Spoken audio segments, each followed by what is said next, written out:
So Nita Gentris says Melinda Williams was born on September 24th, 1970, and Sanaa Lathan was born on September 19th, 1971. Melinda has great genes. Both of the women are gorgeous. Yeah, I mean, like, so that was just what we were saying, right? Melinda Williams was older. She played the younger, the teenage version of the same character Sanaa Lathan played, and she's older than Sanaa Lathan, but she just was believable. She played like a middle school and high schooler. Yeah, because they weren't always in high school in that movie. Yeah, she really went young.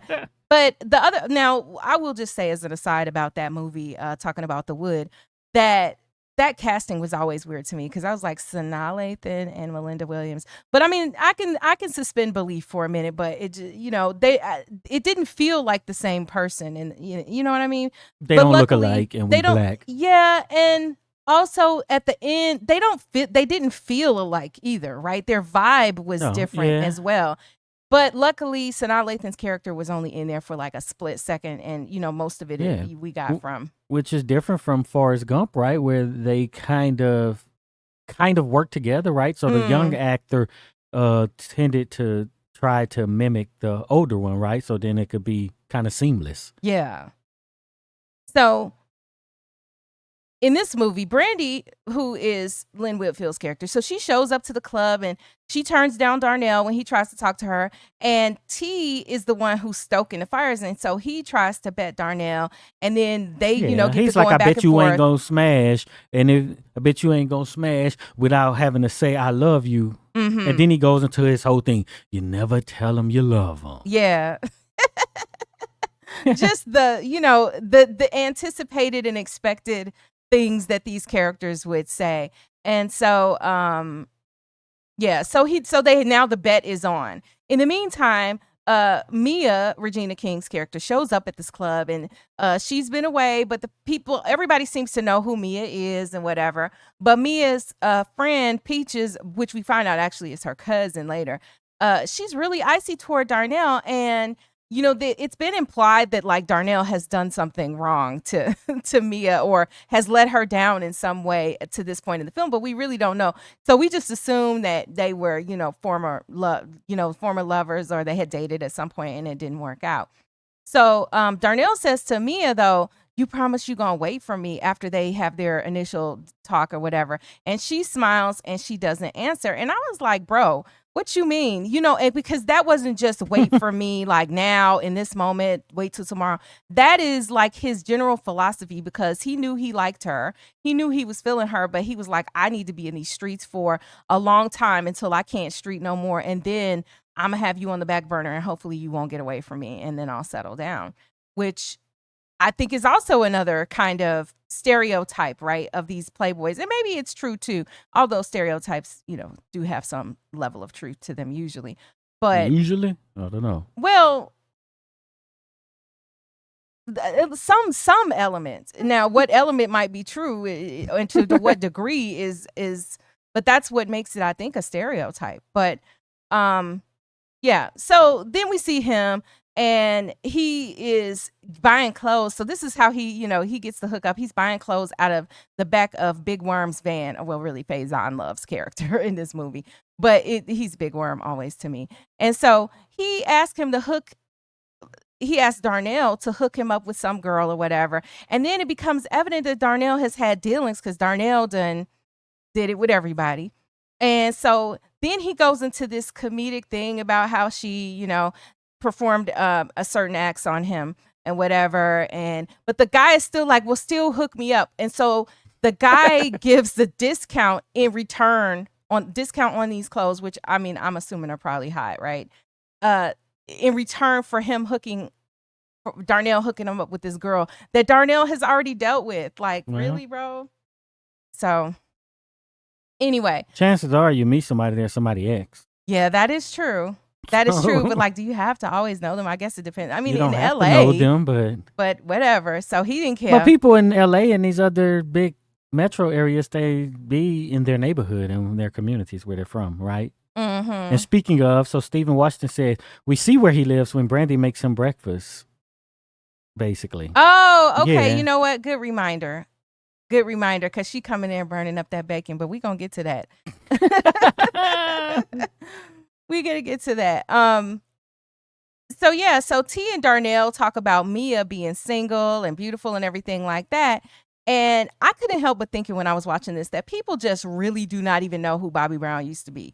Like that, you look at him today and they make jokes about him and stuff and how he is still on stage trying to perform and is huffing and puffing and stuff. But Bobby Brown back in the day used to be the man. Like, and so, but it just is. But the disrespect towards our legends. Yeah, we might as well go ahead and talk about it. Go on ahead and talk about that disrespect towards Babyface, how they did him up there at the Grammys. Women, man. So it was one woman who just wanted to see Chappelle Roan or Chappelle Roan. They pronounce her name differently. And they over there talking at the Grammys on the red carpet, talking to Babyface. And she's just like, Chappelle, calling her up. Like, but Babyface, he handled it like a G. That boy say, yo, you go do that. He say, just go there. I'm going to start doing that, too. I'm going to just be like, go do that. Mm-hmm. If somebody seemed distracted, go do that. Go do that. That's just it. That needs to become the meme. But yeah, so when people talk about, how Bobby Brown is on stage and stuff, they're all older now. So what's going on? Why are we talking like this dudes about like our 60, legends? almost 60 years old. Yeah. Or getting close. And I'm about tired of 50 Cent, too. I've been tired of him, but come on. Y'all got to stop giving that dude a pass, but whatever.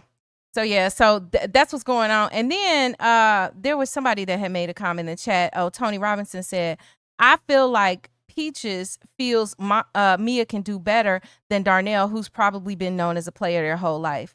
Yeah, and then, the thing about it is, too, but they really weren't together. Nah. But maybe it's just he just played her, though. Like she opened up. Even though they never got all the way there, she opened up. She's this lifelong friend, and he just treated her like the rest of them. And we see later when Peaches confronts him about that, right? Yeah.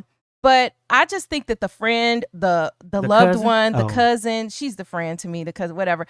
But they're always more angry than the person themselves, right? Because that person got the soft spot. Why did they have to do? They should have waited until they were kind of together, right? But it could be based in that like I say, it's a neighborhood community, so maybe he did it to her friends and stuff too, or she just like, I don't like that type of man. Could be. So Darnell, as soon as he found out Mia's in town, he hightails it over there, and so she's in the Air Force, and then she's deciding whether she's going to re-enlist, and they're in there talking and everything. But next thing you know, knock, knock, knock. Who's at the door? But Reggie, played by Miguel Nunez, the Chicken King. The Chicken King. It's Daryl. Yes, and so he comes to the door to pick her up. I mean, definitely exactly like Coming to America, where Daryl was, his family owned Soul Glow and whatever, and then Reggie's family owns, he said, 20 chicken joints or whatever. 20 of so them. He come with his box of chicken and whatnot. And I'm just like, wait, this dude showed up with a box of chicken. Like, he's why? come to take her out, but he's like, here's a box of chicken. And then what did Darnell say about you supposedly got all this money, you come with a box, you banking like that and come over here with a biscuit meal. He should have been like, go do that. A biscuit meal. So Mia Rawberry says Mia should have gone off with the Chicken King. He liked her, was into her. She didn't have to worry about him and other women. LOL. Mia literally picked Community D. I can't stand her for that. Oh yeah, man, we don't know nothing about Chicken King. Well, I mean, but he was attentive. He was showing up and whatever, exactly. And whatever. But I mean, it was the early stages. It was the early stages into what she did, how she did him. Cedric Goldstein says, but Peaches is the friend who doesn't have a man and hates. Is Peaches that friend? Is that who Peaches is? We don't see. That's one of those stereotypes we making. We're starting to do that. So you take the character, right, and then you just start attributing other characteristics from other characters to this character. It right? Could be. It looks like the trope, right? Yeah. But I think it's combination, right? It's a collective disdain for the type of man that Darnell is in this film. It's like I'm offended on my behalf for the guys who even if she don't have a man is kind of legitimate, bro. Yeah. So, but in the end, and Darnell had asked her, wait for me, Mia, or whatever. So the reality is that Darnell is expecting Mia to wait while he plays. And, clearly they used to deal, but they moved on from one another. So Martin he uses being this flower delivery boy, I think, or he rolls in with flowers over there to Brandy's job after he finally finds Brandy, right? And he tells her to tell the person on the phone he gonna call him back. Like, so imagine busting into somebody's office and you're like, tell them you gonna call them back, because you know how Martin talks. Right. So I don't know who he knew, but back at the club, he chased her down like an old stalker and and wrote her license plate number down, showed up at her job and like hang up the phone. But see, that's kind of how it is in the cat and mouse game, right? In the whole old women want to be pursued days back in the day, right? Yeah. So, but she's not feeling him, and she's like, if you don't get out, this is my place of business. With a bunch of flowers though too. So she's like, get out of here or whatever. And so she calls security, and then security comes and they ultimately throw him out. But Darnell, he is still not going to give up on her. He winds up booking this appointment with her stalker. As a real estate. Yeah, he does, like, he going the extra mile just to win the bet and for the challenge. And so he says he wants her to show this nice house or whatever.